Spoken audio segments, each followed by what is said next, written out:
Okay, this is just background stuff, shows the vehicle on the pad.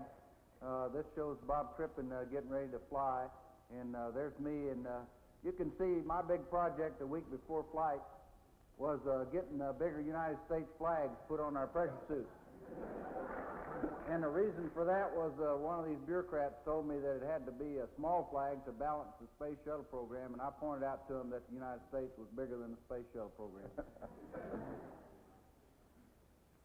This shows us in the van, the traditional van that had been carrying Apollo crews out, that we rode out and going into the white room of the vehicle. Everybody had to wear those little masks, theoretically, for our last week there so that we wouldn't contaminate them or something. They found that nobody at the Cape got sick from us being around them.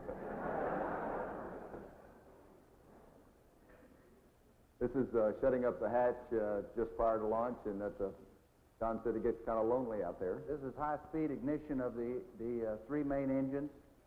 The vibration in the cockpit was very low at this time after the engines light off. The instruments just a little blurred, but you could read every one of them.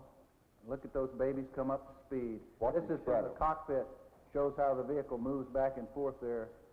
And this is high-speed photography of the bolts blowing and the solid rocket motors lighting off. And all that, this water spray right there where they're trying to keep things cool and not having much luck. And this is very high-speed photography. Because when it lit off, there was a couple of thumps, and we started moving up very slowly. Look at these beautiful shocks coming out of the main engine at liftoff, and it's moving a lot faster than that. This shows how close it comes to the intertank access arm, which has always worried me some. It's really getting up and going. John and I expected a real hard kick in the pants. There shows that what it looked like out John's window. It's called tower clear right from the cockpit. But it was actually a really very smooth liftoff with very little shaking associated with it. There's the roll program to head us out over the ocean. And the vehicle is, the cockpit vibration is such that you can still read all your instruments in there, and maybe 10 cycles per second. This shows the roll program from inside the cockpit out the side window, and it's a thing of beauty. It's just as smooth as glass. There's no accelerations involved, and this shows the vehicle speed picking up. It's probably about ready to go supersonic right now, almost going straight up. And we said that's what it was going to do, but I didn't really believe it would, but it did. We were getting a little lost on our trajectory here that we're still analyzing right now. Also, I was seeing some debris coming off from up over the nose that was coming back and hitting the windscreen and going over the top of the vehicle that we weren't sure what it is, like ice or soapy. That's the stuff on the external tank that they're still analyzing. I believe that tail is about 750 feet long, and maybe you can see it better from here, maybe 600-700 feet long, maybe 150, 200 feet wide. It's really impressive. I'm glad we couldn't see that. Thank goodness for no rearview mirror. The ride was very smooth throughout this. Up in the transonic phase, it shook just a little bit. They're coming through max Q. This is a camera inside the orbiter from the ET doors and shows the external solid rocket motor separation. Isn't that a spectacular shot? And then we show it again from inside the cabin, although the light is much brighter than this. The big flash across the windscreen. This shows that we never saw these pictures, but here's the picture of separation outside from high-speed cameras. And isn't that terrific? From onboard sensations, the only thing we really saw was the flash of light and our normal avionics cues that we had dumped the solids. We did not see them go away nor feel any jolts. We're less than 1 G right after separation, transverse Gs, and this baby's just chugging along, and it's just as smooth as glass, that ride is. Here you see some particles coming by John's window, a couple of white objects. There weren't one that was indicative of the kind of stuff that we'd been seeing throughout the flight. This is this is umbilical separation back in that view that we saw, and this is external tank separation, and it is a spectacular sight. That white particles you see there are ice caused by the hydrogen freezing as it's coming out, and perfectly nominal. There's the fitting that goes up in the orbiter. There's the umbilical plate, and there's the tank. And as you can see, all this black material there, that's the way the Sophie works. It chars and turns black. So there's a high heating area in there, and it really caught it. And there's another place that's sort of discolored up here toward the nose of the tank. There was supposed to have been a tumble valve actuate to start the vehicle tumbling, and it did not work. And from our standpoint, it gave us a much better view of the tank. You'll also see the nose discolored. It almost looks like the nose is it's got all the sulfate gone from it, because there's a sort of metallic color there, but that might be bright sun. Yeah, we're not sure of that, and people are analyzing that still. This is a scene of me climbing out of the seat.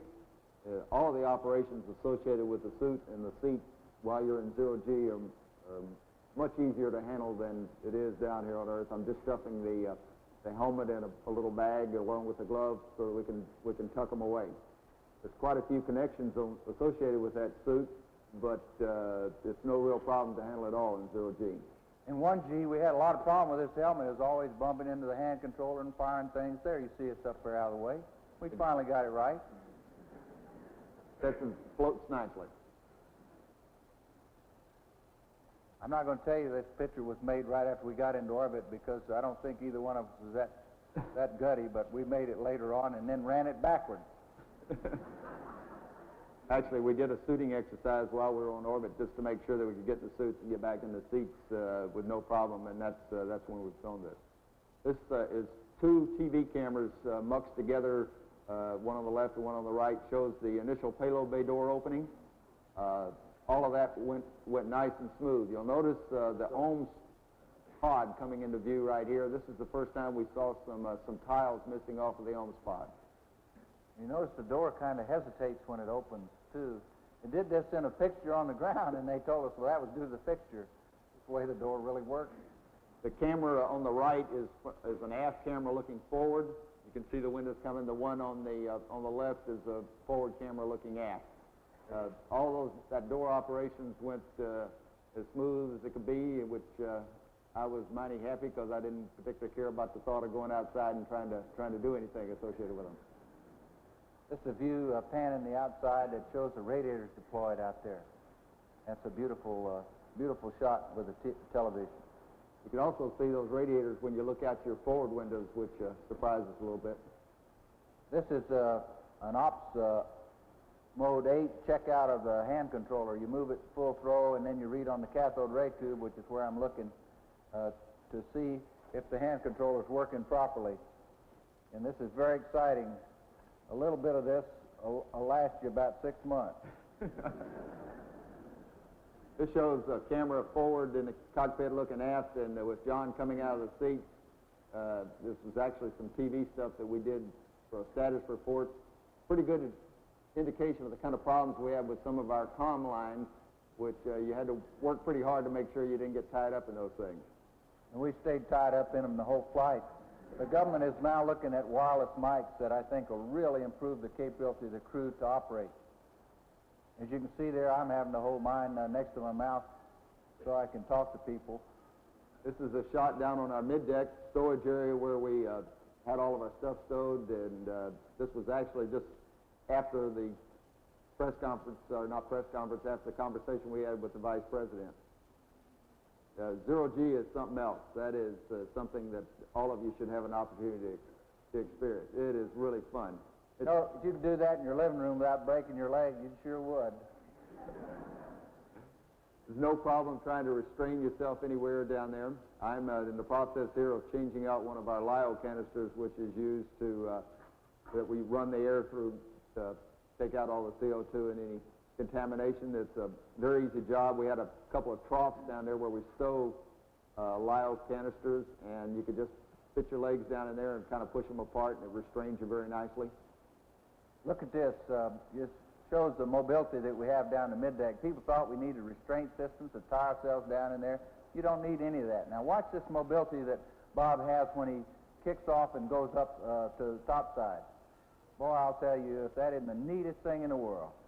The thing about it is you don't really go flying around. You need to move a little bit slowly, otherwise you'll end up banging into something, but there's no problem controlling yourself any place you want to go. Try that in one gravity and see where it gets. You see, I just was wearing my socks there. I never put any shoes on while you're on orbit. I don't like to when I'm in the house either, so. This shows what the television will show you out the window, and shows what a great view those spectacular windows gave us. Here's another television view of the Earth.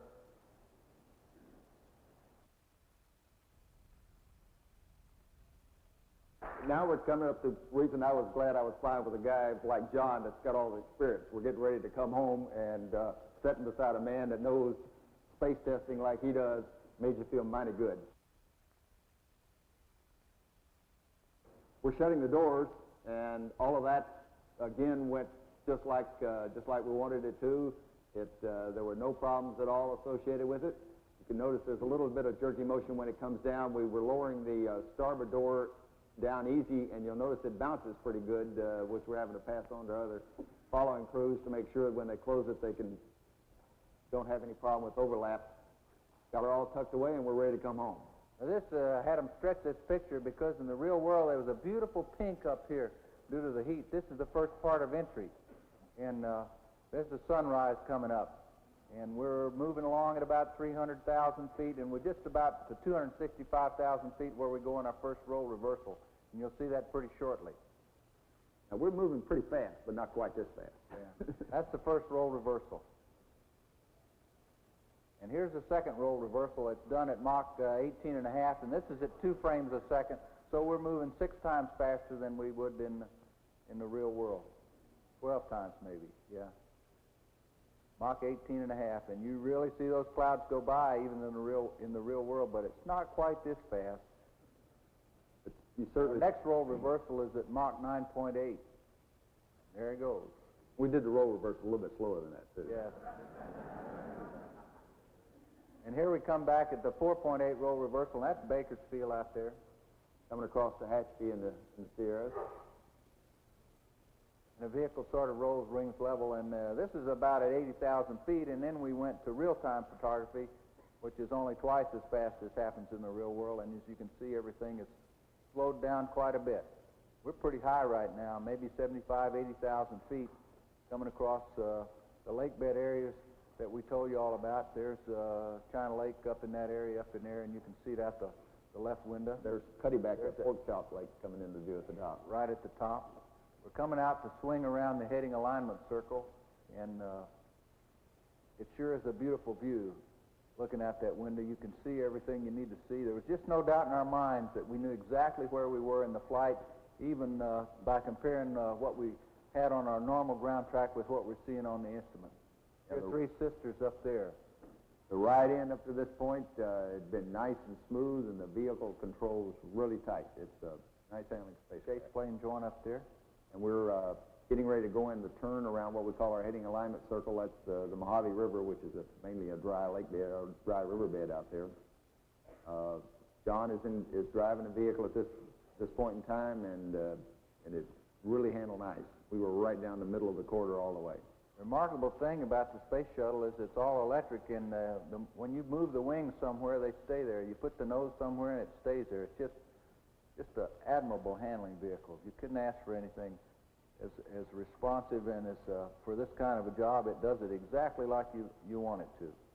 Couldn't have ordered a better day for coming back in. We could have navigated visually all the way from when we hit the coast, which was just a little less than Mach 7 up south of the San Francisco area, all the way down to the San Joaquin Valley to the Edwards. It was no problem knowing where you were at any time.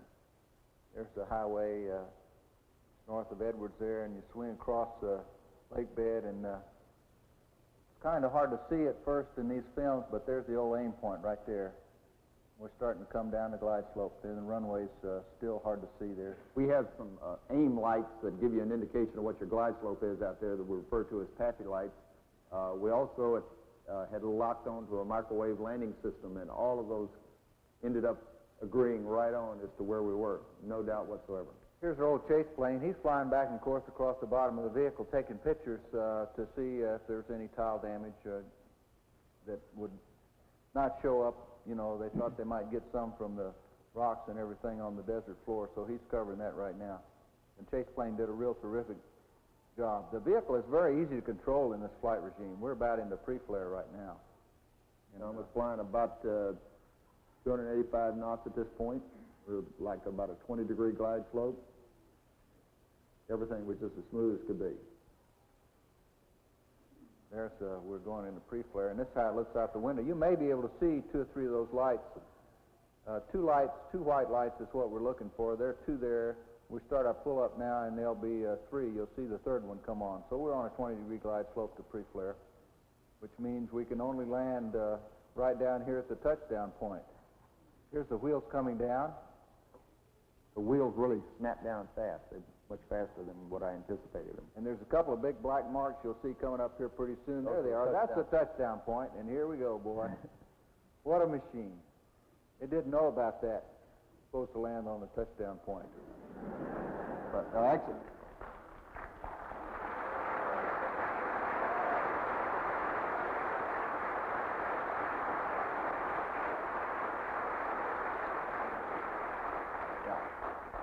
you should understand, John was not trying to touch down on the touchdown point. What we were trying to do was to find out what the real deceleration and touch down about on an airspeed, which was about 185 knots. And all of the ALT flights and this one ended up landing long, which looks to us like we have a little bit more lift capability than what had been predicted. And we rolled right up here so Kennedy Space Center's recovery team could get a hold of us and hook the coolant up as fast as possible. We rolled into the runway intersection. We did that on purpose, so we hardly used any brakes on this rollout, and there's the vehicle sitting, and she is a beauty. That's, believe it or not, the weight of that vehicle right there is about right around 99 tons. I keep reading where it's 150,000 pounds or 80 tons, but that one right there is 99 tons. That's quite a performance thing to return from orbit with 99-ton spacecraft and get her back all in one piece, I think.